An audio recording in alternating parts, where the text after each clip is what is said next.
Fast update में आपका स्वागत है। मैं पत्रकार नवीन इनामदार। भीड़ में 17 अप्रैल को निकलने वाले मुस्लिम आरक्षण मोर्चे को महाराष्ट्र मुस्लिम आरक्षण संघर्ष समिति और लोकसेना संगठन ने अटी से समर्थन देने का ऐलान किया है। इसी मौके पर राज्य समिति के जिलाध्यक्ष इलियास इनामदार ने बड़ा बयान देते हुए कहा कि मोर्चा तब तक जारी रहना चाहिए जब तक मांगे पूरी नहीं होती।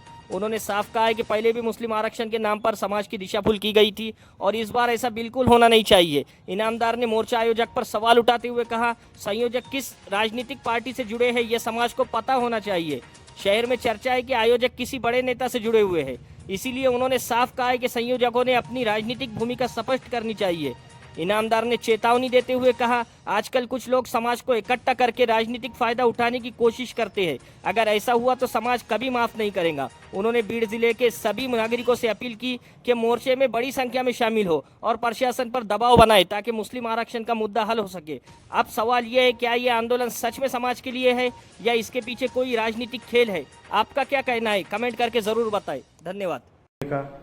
निभाने की कोशिश करें, क्यों तो ये लड़ाई सरकार के खिलाफ है। जो कोर्ट ने हमें आरक्षण दिया था उसे सरकार ने है तो रद्द किया है, उसके खिलाफ ये लड़ाई है।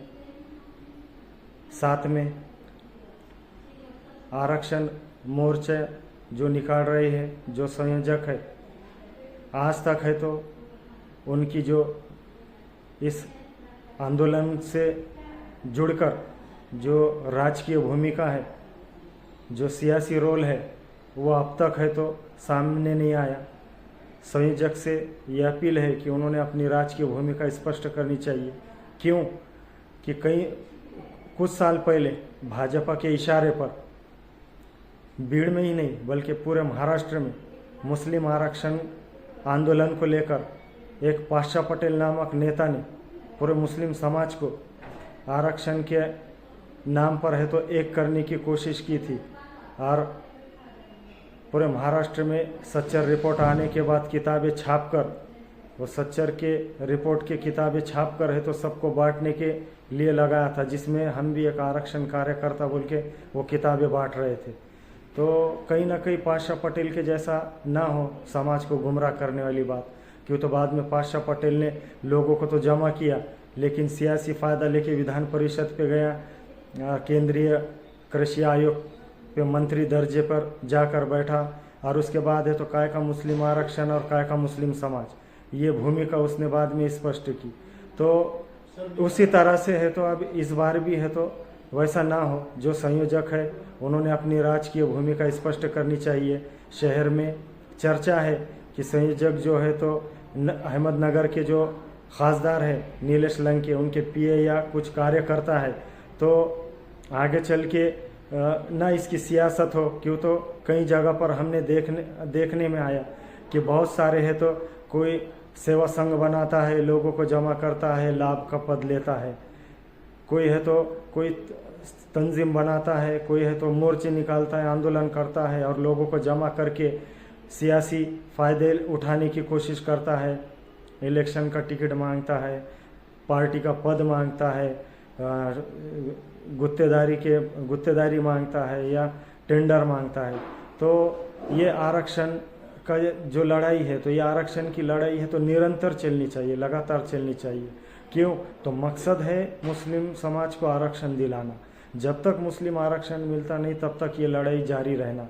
नहीं तो कुछ अपना 2-4 जमा होकर आंदोलन डिक्लेयर करने का, लोग जमा करके अपने नेता को और पार्टी पक्ष सृष्टि को माँ बताकर कुछ उनसे फ़ायदे करा के लेना, ये ऐसी नीयत नहीं होना। इसके वजह से समाज है तो फिर कभी माफ़ नहीं करेंगे आपको। तो इसलिए सच्चे दिल से, पक्के दिल से और ऐसा ठाम भूमिका रख कर आपने है तो जाहिर करना कि हमारी सियासी भूमिका इस मोर्चे के ताल्लुक से क्या है, हमारा सामाजिक मकसद क्या है, ये आपने जाहिर करना। और आने वाले दिनों में ये मोर्चा तो हो जाएगा 17 अप्रैल को।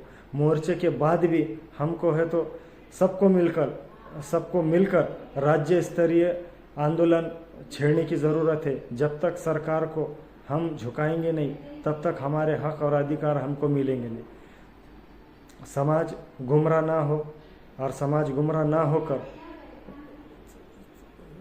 नाराज़ ना हो, इसीलिए संयोजक ने अपनी सियासी भूमिका स्पष्ट करना। क्यों कि 20 दिसंबर 2016 को जब बीड़ ज़िले से तारीखी मुस्लिम मोर्चा निकला था तो उसको लीड मैं कर रहा था, संयोजक उस मोर्चे का मैं था और मौलाना बदरुद्दीन अजमल साहब के पार्टी यूडीएफ का बीड़ जिला अध्यक्ष था। लेकिन मुस्लिम आरक्षण आंदोलन खड़ा करने के लिए मुझे है तो यूडीएफ पार्टी का राजीनामा देना पड़ा। उसके बाद मैंने आंदोलन खड़ा किया और मोर्चा सक्सेस करके बताया। वैसा ही आपकी सियासी भूमिका स्पष्ट होनी चाहिए। मैंने लोक सेना संगठन सरकार पर दबाव बनाने के लिए, सियासी नेता और पार्टियों पर दबाव बनाने के लिए 99% समाजकारण करने के लिए स्थापन की है और लोक सेना के माध्यम से पूरे सामाजिक आंदोलन ही होते हैं। कहीं भी उस संगठन के माध्यम से सियासत आपको देखने को नहीं मिलेगी।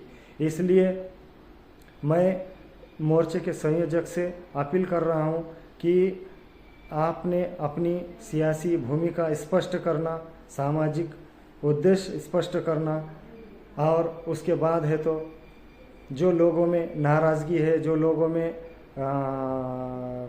फुटाफूट है या कुछ लोगों में चर्चा है, तो वो चर्चा को कहीं ना कहीं विराम मिलेगा, फुल स्टॉप मिलेगा और लोग इस मोर्चे में ज़्यादा से ज़्यादा जुड़ेंगे। फिर से मैं महाराष्ट्र मुस्लिम आरक्षण संघर्ष समिति और लोक सेना संगठन की तरफ से मैं एडवोकेट प्राध्यापक इलियास इनामदार बीड़ के मुस्लिम आवाम से अपील करता हूं कि इस मोर्चे में ज़्यादा से ज़्यादा तादाद में शामिल होकर इस मोर्चे को कामयाब बनाएं। जय हिंद, जय महाराष्ट्र।